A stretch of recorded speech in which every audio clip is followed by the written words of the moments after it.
ସମସ୍ତଙ୍କୁ ନମସ୍କାର ଜଣାଇ ମିନି ଜିକେ କ୍ଲାସକୁ ସ୍ୱାଗତ କରୁଛି। ଆସନ୍ତୁ ଟିକେ ହସିବା ଓ ହସି ହସି ପ୍ରଶ୍ନଗୁଡ଼ିକର ମଜା ନେବା।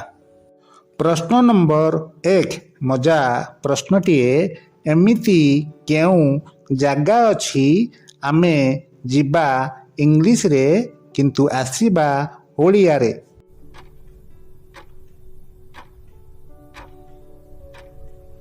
ଉତ୍ତର ଗୋଆ।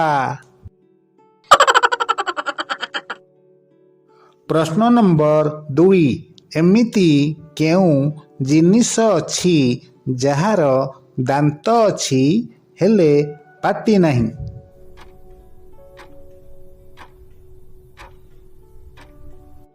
ଉତ୍ତର ପାନିଆ। ପ୍ରଶ୍ନ ନମ୍ବର 3 ମଜା ପ୍ରଶ୍ନଟିଏ, ଝିଅମାନେ ପୁରୁଷମାନଙ୍କର କେଉଁ ଜିନିଷ ଉପରେ ବସିବାକୁ ଭଲ ପାଆନ୍ତି ଏବଂ ମଜା ମଧ୍ୟ ଲାଗେ?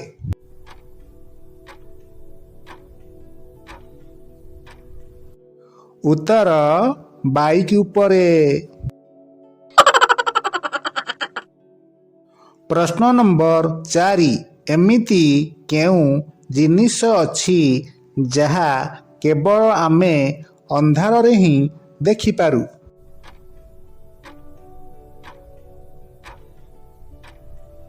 ଉତ୍ତର ଅନ୍ଧାର।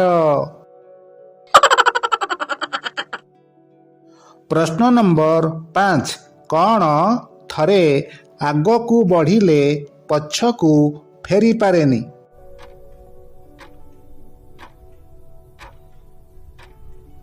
ଉତ୍ତର ବୟସ। ପ୍ରଶ୍ନ ନମ୍ବର 6 ଢଗ ପ୍ରଶ୍ନଟିଏ, ସଜନା ଗଛରେ ବସିଛି ପେଚା, ହାତ ଗୋଡ଼ ନାହିଁ, ମାଉଁସ ମେଞ୍ଚା, କୁହନ୍ତୁ କ'ଣ?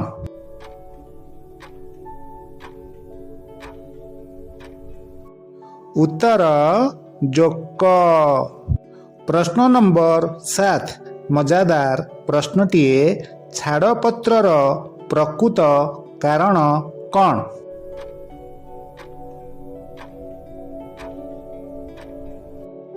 ଉତ୍ତର ବାହାଘର। ବାହାଘର ହେଲେ ହିଁ ଛାଡ଼ପତ୍ର ପରି ପରିସ୍ଥିତି ଆସିବ।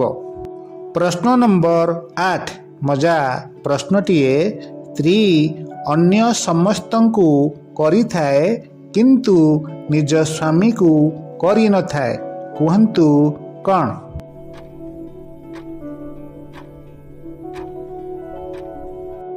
ଉତ୍ତର ଲାଜ। ପ୍ରଶ୍ନ ନମ୍ବର 9 ଢଗ ପ୍ରଶ୍ନଟିଏ, ଇଙ୍ଗି ଚିଙ୍ଗି ଗୋଟିଏ ଗାଈର 3ଟା ଶିଙ୍ଗି, କୁହନ୍ତୁ କ'ଣ?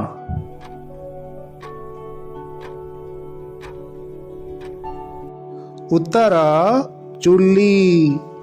ପ୍ରଶ୍ନ ନମ୍ବର 10 ଇନ୍ଦ୍ରଧନୁର ମଝିରେ କେଉଁ ରଙ୍ଗ ଅଛି?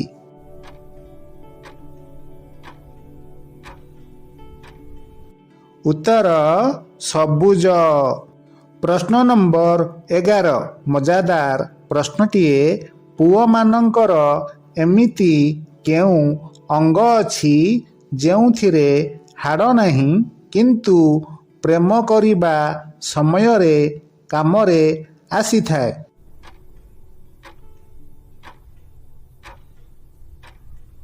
ଉତ୍ତର ଦିଲ୍ ବା ହୃଦୟ। ପ୍ରଶ୍ନ ନମ୍ବର 12 କେଉଁ ଜୀବର ପେଟରେ ତାର ପାଟି ରହିଥାଏ?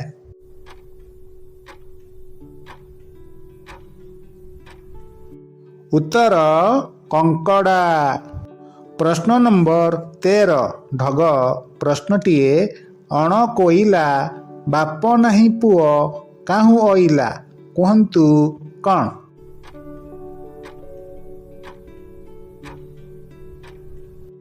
ଉତ୍ତର ଛତୁ।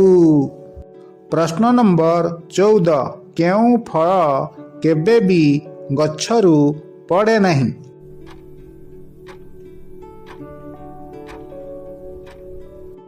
ଉତ୍ତର ଭେଣ୍ଡି। ପ୍ରଶ୍ନ ନମ୍ବର 15 ଚତୁର ଢଗ ପ୍ରଶ୍ନଟିଏ ଉପରେ ଛତା ତଳେ ଜୋତା କୁହନ୍ତୁ କ'ଣ?